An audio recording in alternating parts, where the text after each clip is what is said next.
Hey guys, DJ from PTA.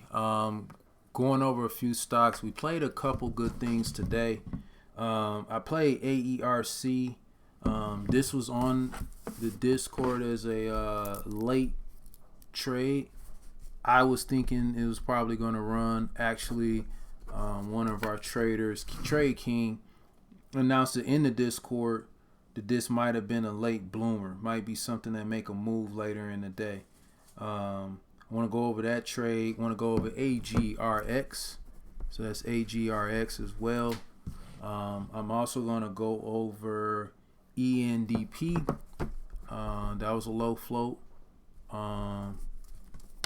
Pretty much like a penny stock per se. And kind of go over these different trades to kind of give you an idea of how things were going in that day and for those particular trades. Again, what you call it was just a bad day. The SPY is down. It's just we're not moving further from that. Just a down day. I know a lot of traders that banked. Some of our options traders on the floor banked on their options and SPY. They did very well because for the most part, this is just where we're at with the market. It's unfortunate, but there's still great opportunities to make money. So let's go over ARC. Again, former runner. It gave back a lot today, so I will be presuming that this may continue to go down. It might gap up depending on news or volume or anything like that that's coming to it. But like I said, I always keep stuff on radar and on stock just to kind of give you an idea of where things were. When it comes to this trade, it's really just zones. One of the key areas is 23 that I was looking at. 23, 17 was a key area. And these are all based off of the higher time frame, the daily, so on and so forth. As you can see, this is where it rejected from, and this is where it broke down from, was that 17. Now I can get all specific and probably do, 1725 as being the open price of this. That's probably more accurate as far as the zone goes, because that's probably a little bit closer to the open prices of 1730. So I can probably go to 1730 as well, to know that those are like key areas or key zones, to kind of keep most of the candles within the range. Okay, so the biggest thing you want to look at when it comes to these areas is kind of figure out where it could possibly go. Where is the stock bouncing from? Where is the stock going to? Stuff like that. And this is 1480. Right there in that zone where it broke down from, rejected. So let's go into the intraday chart and kind of get an idea of where we're looking at. So looking at this, we had this really big rally first thing in the morning. So I was waiting for a fall, and then a bit of a consolidation. We got the consolidation here. What I saw as consolidation was right here at 1575. That was the area that I was kind of yelling out as a potential area of a recline. And then this was right here was the actual support for 1540. So we're gonna mark that purple, and then I'm gonna mark this one purple as well, let you know that those are intraday areas. Now circling back, if you take a moment, look back at the chart over the course of the day. Now if you see here, you can see this is the area where it kind of consolidated, broke down, and then it rejected off of the 1540. That's what make this area critical intraday wise. Another area was this 1575. As you see, this is where the longest wick came down in that area, was at 1575. Same with here, rip, it came here, and it's actually playing 1575, 1540 somewhat as a supply zone, because that was the area it ripped down from, and then it returned back in the area and pulled away. So now that it's using that same area again, I just paid attention to it. So it kept rejecting, popped up, rejecting. And then because it was later in the day, I had to wait for a later day move. The later day move came right in here.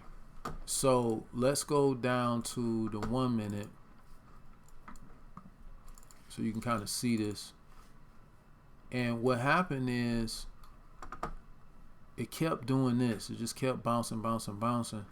So right after it got over this 1575, I entered in at 1585. So I was risking to 1565. So it was about a 20-cent risk. So I squoze in right there at 1585. Simply because the way I was looking at it was, why is this stock moving the way it is? I mean, it was moving jerky, and then it just slowly started climbing up. So when it did that, and then we had this big jump, I knew that we were doing something okay. It popped up, came back, and then it just started squeezing out. And like I said before, 1730, and like I said, I always look at round numbers. It was closer to 17. So as I marked in the Discord, 17 being a critical area, I said, hey, we named out this area first thing in the morning. So this was just a key area that we were looking at first thing in the morning. And this is what's interesting about our Discord, is that we see these areas before in the morning. So it's not something that you have to sit there and wonder. It's just play the price action, wait till it hit the area, and then take it from there. And for most people, they don't think it's that easy when it comes to trading. Like, you're literally playing areas that you already know exist, because the stock's either going to return to that area and push away from it, or the stock's going to break out from it. It's basically understanding the price action in those critical areas. So when it comes down to this, it's not hard to look at an area and know that this area might be the area that we're looking at. This might be the area that the trade actually plays out from. And see, what I want to do is bring this over for you guys so you can see it. So as you can see right here, and just so I can draw it out, as you can see right here in the Discord, Aerc, let's see the level 2 around 17. DJ from PTA stated a 17 daily resistance area. Aerc looks like an afternoon power move.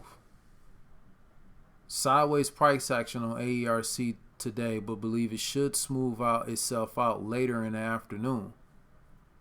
So this was said, I mean, literally, you can look at this and see that it was said at 10:40 this morning.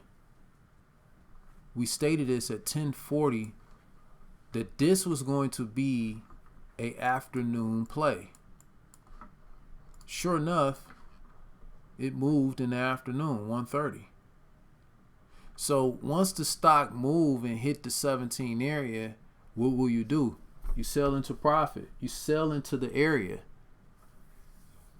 And that's what everyone did. This is why you had this major drop off with a halt. It's not rocket science.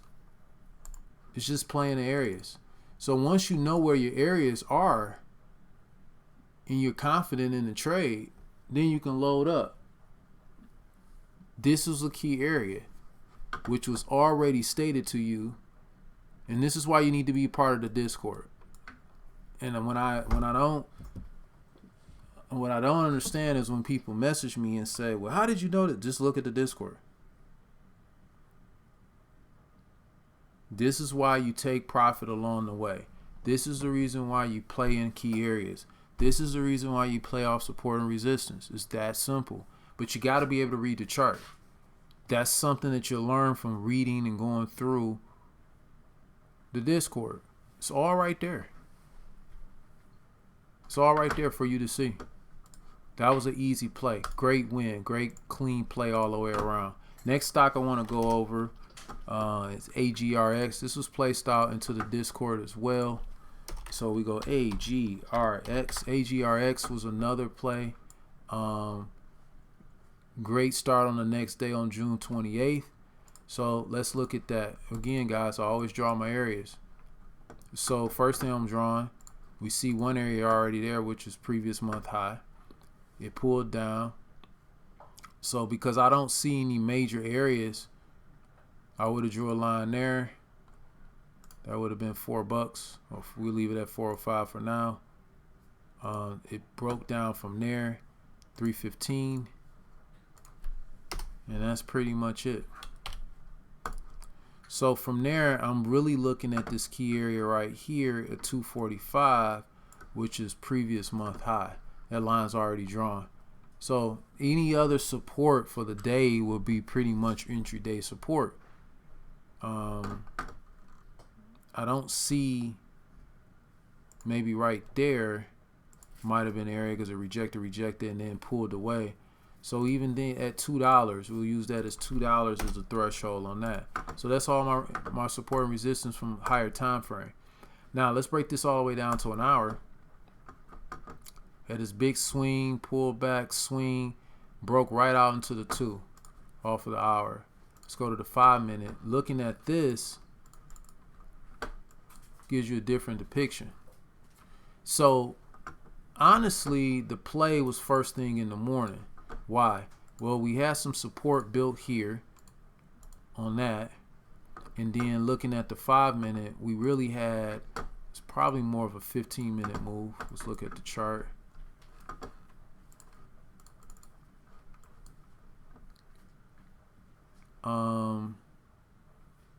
No, it was really a five-minute move. So looking at the chart, that was it right there. So you had a long candle wick coming all the way across like that, but it makes sense when you look at it. Now, what you would have done is zeroed in on the 1 minute to place your trade. Remember, I always trade off the 1 minute when I'm placing trades. So remember, first 5 minutes I'm not playing anyway. So when it popped up and pulled back like this and then popped back up, this is where I would have got interested in, because it came back and retest. Even if I got in here, my risk was only down in here. But looking at the trade, seeing how radical it was first thing in the morning off that pop and then pulling back so aggressively, I probably would have played it once it pulled back here. So you would have played it off of 189 with a 180. So you're talking about a 10-cent risk from here to here, or even to the line. You're talking about a 10-cent risk. So my entry would have been about 189, 190, and then it rallied on. Now, look at the key areas. Once it broke over 2, it hit pre-market high. Once it hit pre-market high, what did it do? Went sideways, broke out a pre-market high, came back, retested, came back, set a higher low. There go our support. This is the next point of entry here. This is support. So this is your double support. Right at 217, 218. Make that purple entry day. So we got a break over 2, which is daily resistance now acting as support. We had a break and pullback retest off a pre-market high, which is acting as intraday support, and then it set another support at 218 and then rallied. So from there, if you didn't get in here off of this at 180, at 190, you could have returned back to it at about 230. And then from there, it literally rallied. And it was a nice little move. Nothing too fancy, but a good 40-some cent, 40-cent move with literally a 12, 15, maybe 10-cent risk, depending on when your entry. So ultimately, it just depends on how you view these charts. You want to see support and resistance before you get in, and that's how I would have played that trade on today. But I did very well on AERC. Had a lot of other things going on, like I was telling you guys on other YouTube videos, that been moving and getting situated with that. So to be able to come to the desk and make some money later in the day is always a good thing. But you have to wait for the trade to play out. You have to wait for it to play out the way that you see it playing out for you when you draw all your lines. Next trade, ENDP. This trade here was another one that we ended up putting on the Discord. This was a pretty good trade as well. Right here was an area of interest. Let's see something here. We got a rejection. Right here was an area of interest at 62. And let's see, it pulled back. And this was an area of interest, which is pre-market high. I'm sorry, previous week high. So I'm gonna put this at 62 just for the sake of numbers, and that's kind of how I would have played it. Now let's go down to the 5-minute and look at the trend. So when we look at this stock, we see it jerked up first thing in the morning, then it pulled back very heavily. So when we look at this, this is your zone, this is your area. So think about what the stock is doing. Okay, I just came off of a major pull down. So we're going to look at the 15-minute because it looks like it was more than 3 candles. So you had a slight consolidation. Then you had a pull up and then a pullback. So me personally, probably would have played it just to be safe for the sake of trade. I probably would have played it off of here. That was a cleaner break. Probably would have got in about 56 with a 2-cent risk from here to here. Now you could have played it here, but this was a little bit of a steep trade. Probably could have played it off the 47s and pulled up. But I like the A on this one. I like the way it actually, in its entry day. So you had a more of a pull. So right here, it actually formed A there, and then it formed B here, and then it perked up. So how does that look on a smaller time frame? Well, remove.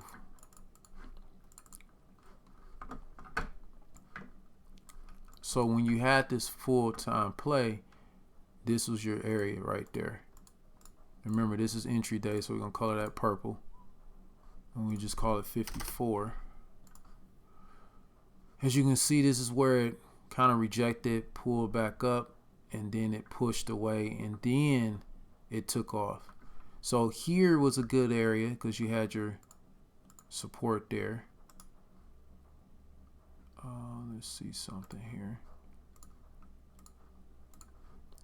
So you remember it bounced, came back, set C, and then pull in. So you could have got in right there off about 47, loaded up, came back, retested pre-market highs, and then they kept going. Here, I like this part of the trade a little bit better because this is the area where it actually pulled away from. Right there.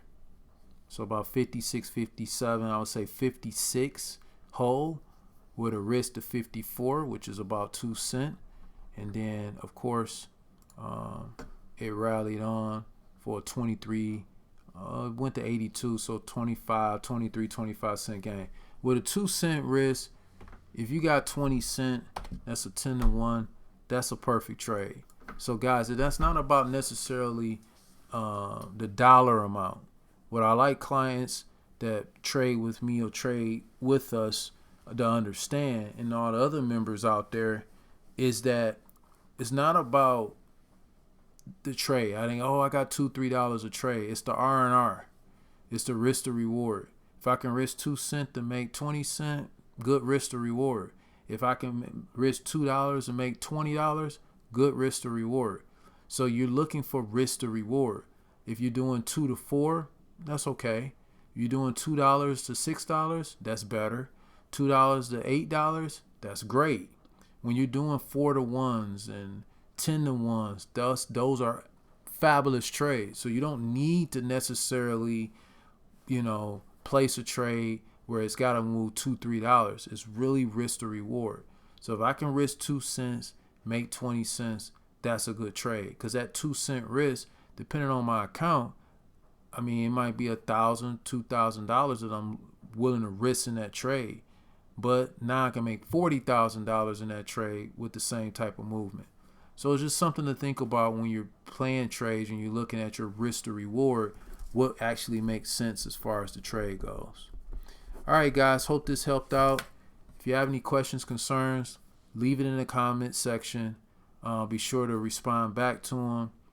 Click that like button, that helps with the algorithm. Click that subscription button so you guys don't miss any other videos, and the notification bell so you don't miss anything, as we're always putting new videos out there and information. As I tell all old and new traders alike, stay steady and stay focused.